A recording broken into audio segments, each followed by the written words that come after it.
What's up, guys? It's Carson back from Toxic Gaming, and today, guys, we have our next battle of the PIC, and we're going up against, I believe his right Twitter handle is @TheRealJudee. Judee himself, like that's his YouTube and everything. It'll all be linked down below. All of that will be as usual. And we're going up against him, and what was his team name? Totally forgot. Oh, the Denver Blitzles. Totally forgot about it. But we're going up against them this week, and he has something that is not in the rest of the league.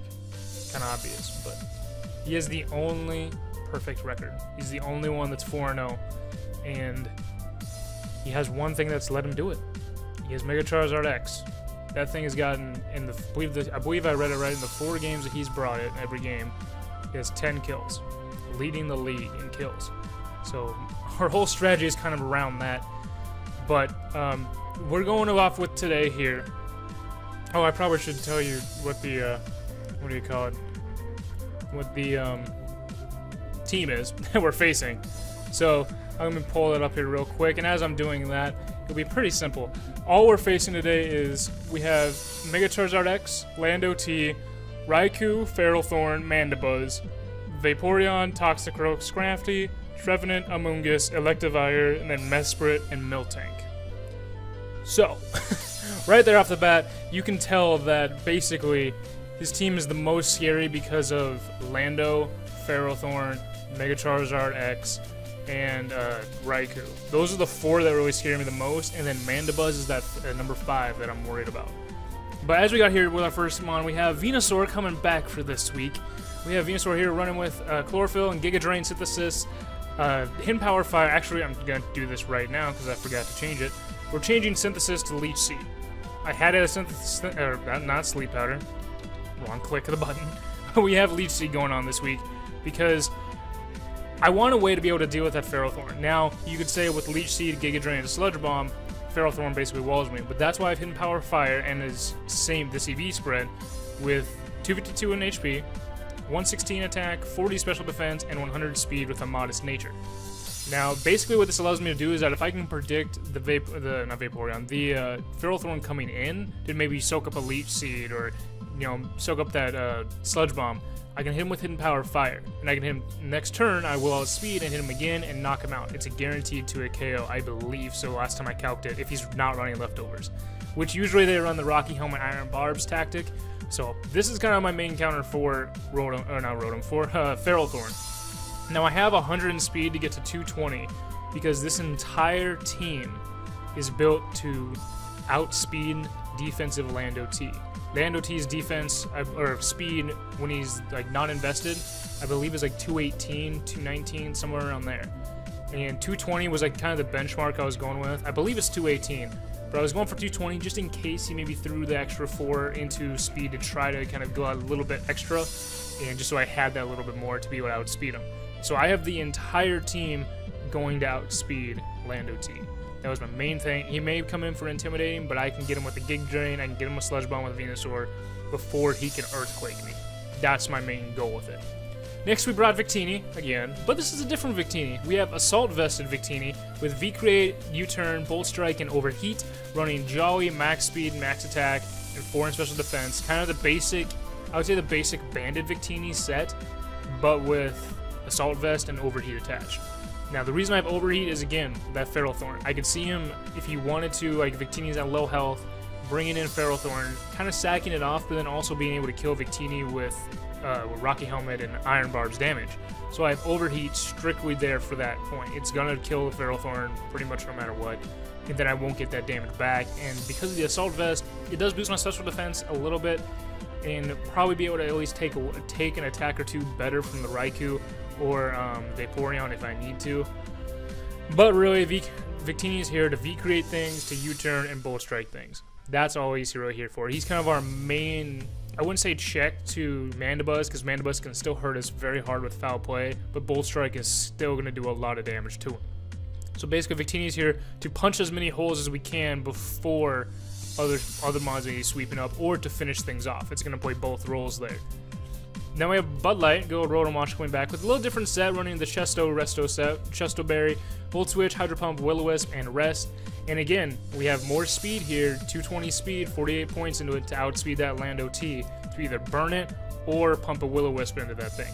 or if we absolutely need to, rest off any damage before he can actually hit us with anything. We are still max defense with Bold Nature because he has that Charizard X. I haven't talked about it much yet, but I'm getting to there. But Rotom Wash is again another counter for that Charizard X. If he sets up, Rotom Wash can at least take a hit and hit him back with a good Hydro Pump so that another Mon, that I'll get to later, will be able to come in and take it out. That's what Rotom Wash is here to do, to be able to take a hit and, again, still punching enough holes in there to be able to do it. And then burning the Lando is very nice, always very nice. Burning the Miltank is especially nice. Miltank is very underrated for it. He has Scrafty and Toxicroak too, both of which are really deadly to Victini and Victini with Sucker Punch and Knockoff, and to Uxie, so being able to burn either one of those two is very nice as well. Our last Mon, or not last Mon, our fourth Mon we have is Uxie, 1738, just had to change up the nickname a little bit, still referencing Fettiwap, but still changing a little bit, with Stealth Rock, Toxic, U-Turn, and Reflect. Now this is definitely not the normal screens Uxie, because I have leftovers this time as well. I noticed with the screens, I wasn't able to live as long. Yes, I didn't need to, but the extra life from leftovers might come into play a little bit more. And I have Stealth Rock on there mainly because he has Charizard X. Whenever you see a Charizard, he brings Stealth Rocks, and that's why he's going to bring Mandibuzz as well. He's already said it in a few of his videos that whenever Charizard comes, Mandibuzz comes. So I know that's going to happen. And so I also have Toxic on there for Uxie to be able to Toxic the Mandibuzz. Now, Vaporeon, if it comes, can have Heal Bell, so that could be an issue. But Toxic is my main thing, even if I need to get a Toxic onto the Charizard X to be able to make it not be able to sit there and just set up on me and sweep everybody else. I need to limit its sweeping potential. Reflect is there again because of that Charizard X to get as much. It was the better of the two screens for that reason. Yes, Raikou is in here, is able to hit me hard with a Shadow Ball, but Raikou really has two different choices. It can either hit Uxie hard with a Shadow Ball, but then it won't be able to touch Mega Venusaur.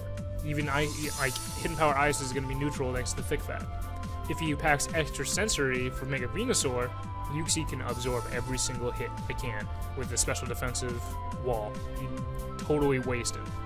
And again, Toxic is there for that reason too, to whittle it down a Calm Mind set or an Assault Vester set. So I felt Reflect was better than Light Screen simply because he's used that Charizard so dangerously that I needed that Reflect for it. Now this Flygon, Goggles is coming back this week, and Flygon is my main thing for Charizard X. Choice Scarfing, Jolly, we're outspeeding, and I believe it's a speed, the way I did the math, if I did the math correctly, if he's max speed and Jolly as we are, if he gets a D-Dance up, we speed tie. So really what I need to do is be able to get Flygon in there before he D-Dances and hit him with that Outrage, hit him with, and really not go for Earthquake. Because if he thinks I'm going to go for an Earthquake, predicting maybe Raikou to come in, he might just not Mega Evolve and just stay Flying type and set up. Then I can't touch it. So I have to basically quick Outrage against him and be able, I believe Flygon can 2-hit KO him as long as he's not the real bulky set. But I don't know if I can take a hit. I haven't calculated that much if I can actually take the hit back from him after the turn he set up. I doubt it, but whatever. I still have U-Turn here to prioritize the little switching out things. And I have Defog. My thought process is maybe going with Flygon as a lead as of right now, just to be able to, bluff not having Scarf and defogging away whatever hazards he tries to put up in the beginning. That being said, if he doesn't really have a good hazard setter in the beginning besides Lando T, I might just go right with Rotom Wash in the beginning, get that burn on that thing from the very start, and not worry about it for the rest of the game. So, that being said, we move on to the last Mon, basically the one that has to do all of the work of this match. Mamoswine is the one that's literally hits so many of his team hard that I have to try to keep Mamoswine as preserved as possible. I'm running Expert Belt this week with Earthquake, Ice Shard, Icicle Crash, and Protect. And again, as you can see with the speed there, I have it 270 speed. I believe the reason we did this, I was talking to Trojan Horsey again, trying to figure out more speed creeping, like who I exactly needed to speed creep. And Mamoswine here, he is speed creeping to be able to beat, I believe we said Jolly, Uninvested, Toxicroak. I believe that's who we talked about, right? And really, if he brings a Toxicroak and oh no, maybe this is Adamant. Oh yeah, Adamant, Uninvested Toxicroak, that's what it was, because Jolly fucking beats us to the punch.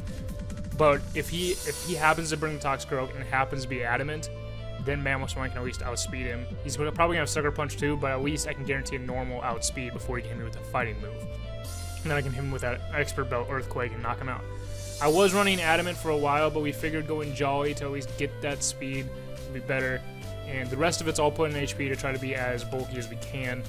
And I do have Protect on there. It was one that I really didn't know what to throw on for a last move. I thought about Superpower. I thought about Knockoff. I thought about all these other things. But Protect kind of allows me to just scout for a second. It allows me to, maybe for the Toxicroak, to stall out a Sucker Punch. To see if he's actually going to Sucker Punch or if he's going to try a Drain Punch. To see those things. It allows me to just kind of have a little bit more planning available. And I just feel it might be better. But again, this video is going up late. It's going up the next day, the day before the battle on Wednesday. I do apologize with his schedule and everything with me. He gets off work like late at night, so we basically had to have the battle late at night on Tuesday. And you know, I didn't want to put it up at like fucking 8 p.m. on Tuesday when nobody would probably really see it. So I just moved it to Wednesday. Hopefully that's okay with you guys. If you like it probably better on Wednesday than Tuesday, let me know down below too. And I can see what the schedule works out now with the new schedule and the new LPs coming and stuff like that. But that's what our team is for this week. Tomorrow will be the battle, and it's going to be intense. It's going to be interesting. We haven't had it yet, obviously, but it's gonna be scary. It's gonna be scary. So let me know what you guys think down below. I'm Carson, Toxic Gaming, and as always, you stay toxic. We'll see you guys.